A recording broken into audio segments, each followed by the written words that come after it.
You already know something is wrong. Not with your work, not with your schedule, with you. You wake up tired, you go to sleep tired, and in between you push, because you believe that if you just remain persistent enough, if you grind just 1 hour longer, the exhaustion will break. It will not break. Because you are not tired from working too little. You are tired from never stopping to ask one question.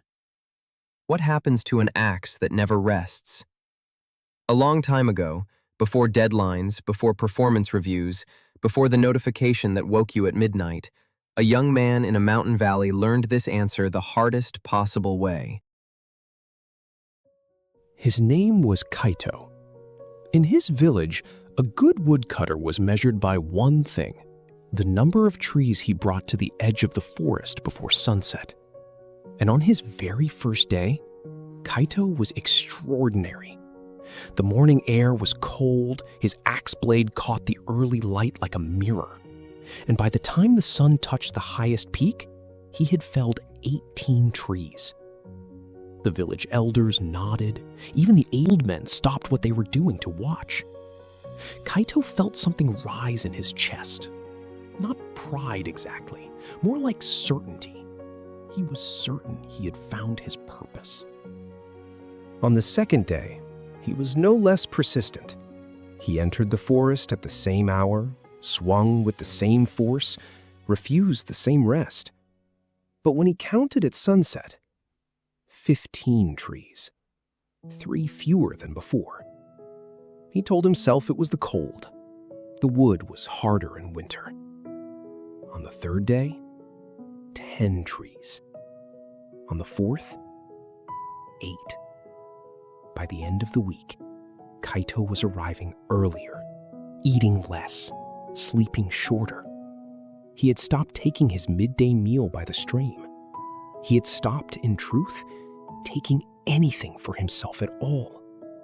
He was beginning to neglect the one tool that mattered most, and he did not yet understand that this tool was not the axe in his hands. One evening, Kaito sat on a fallen trunk at the forest's edge. His palms were torn, his shoulders had a pain in them that felt older than his body. He stared at the pile of wood, barely 6 logs, and felt, for the first time, genuinely ashamed. He did not hear the footsteps behind him. "Young man." The voice was calm, the way deep water is calm, not because nothing moves beneath it, but because whatever moves there has learned patience. Kaito looked up. An old man stood at the tree line, watching him with an expression that held no judgment, only recognition, as if he had seen this exact posture, this exact exhaustion before, many times. "You look," the old man said, "like a man who has been fighting the wrong enemy." Kaito exhaled. "I have been more persistent than anyone in this valley. I work longer, I rest less, and still," he gestured at the meager pile, "still it gets worse." The old sage walked closer and crouched beside the axe that leaned against the log. He ran his thumb slowly along the blade. The metal was not sharp, it was not dull. It was flat, smooth as river stone, every edge worn to nothing. "When did you last sharpen this?" the sage asked. Kaito opened his mouth, closed it. He could not remember. "I couldn't stop to sharpen it," he finally said. "I didn't have the time. Every moment I stopped was a moment I wasn't chopping." The sage sat down beside him on the log. He did not rush his next words. "There is a word," the sage said, "for what you have been doing to yourself. In the old tongue, we say you have begun to accumulate the debt of neglect.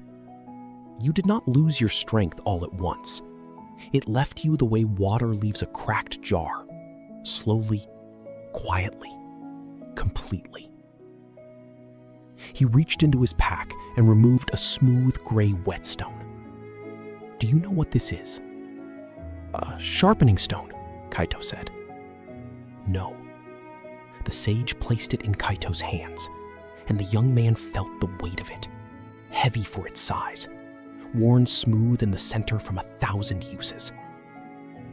This is time given back to yourself. This is what it looks like to renew what you have been spending without replacing. The sage showed him how to draw the blade across the stone at an angle, not aggressive, not hurried. A slow, deliberate pressure, followed by release. "The forest will not wait for you," Kaito said quietly. "The forest," the sage replied, "has been here 10,000 years. It is not waiting for anyone." He paused. "But you will not be here 10,000 years, which means you must work not just with effort, but with wisdom. You must learn the difference between notion and progress." When Kaito finally raised the sharpened axe and let it fall against a nearby log, just once, an experiment, the wood split cleanly, deeply, with a sound like a bell. He stood very still. The next day, Kaito entered the forest an hour later than usual.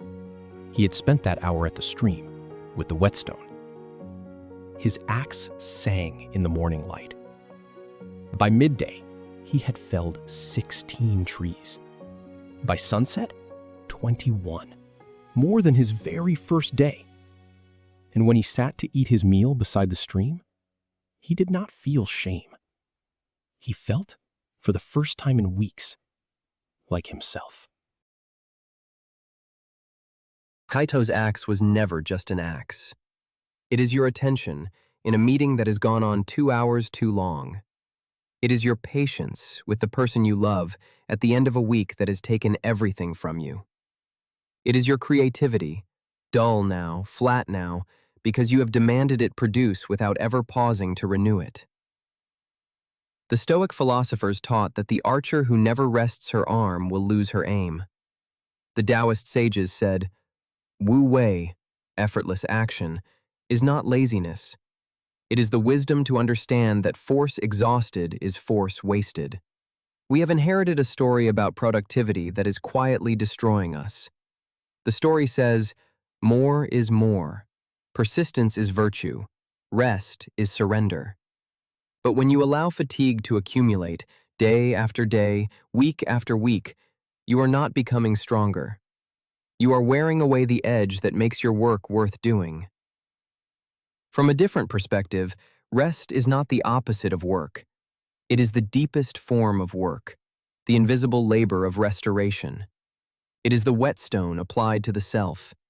And here is the truth that the sage understood. A sharp axe does not try harder. It does not strain. It falls, and the wood yields. This is what the ancient teachers meant by flow. Not a feeling of ease, but a state of such precise readiness that effort becomes almost unnecessary. You are not failing because you are weak. You are failing because you have been persistent in the wrong direction, deeper into exhaustion, when what was needed was a moment of return. Even the sun must set to rise again. Carry this perspective with you as you move through your week. Think of one area of your life right now, one place where you are swinging harder but seeing fewer results. Where has neglect been accumulating, quietly, beneath the surface of your effort? And ask yourself this: what would it mean, not to rest after you have finished, but to renew yourself before you begin? What would your work look like if the tool you brought to it was sharp? You already know something is wrong. Now, perhaps, you also know where to begin. Keep seeking, keep growing, and keep shining. Subscribe to join us for the next one.